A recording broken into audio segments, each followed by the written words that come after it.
Today we're showing you a 2019 John Deere 4044M tractor. It's a four-wheel drive tractor with a John Deere 400E front-end loader. Tractor has just under 20 hours on it. Tractor is practically in new condition.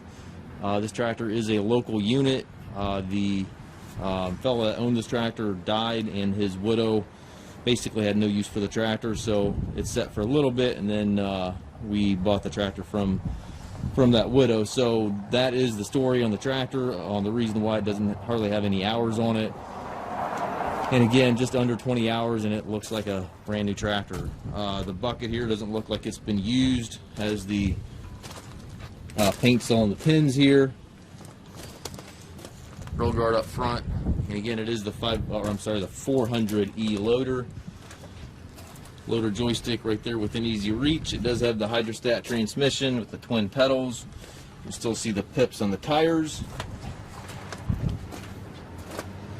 Top link stabilizers, drawbar, PTO, everything is here. It does come with a balance of the factory warranty. I believe it runs in 2026.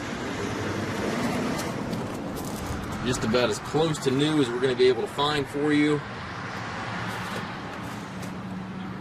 Again, just under 20 hours on the tractor. Looks like the warranty runs into March of 2026. We do take trades. We also offer financing for qualified customers. We also can arrange delivery here within the U.S. If you have questions regarding this tractor or any of our other used machines, please contact us at massedtractor.com.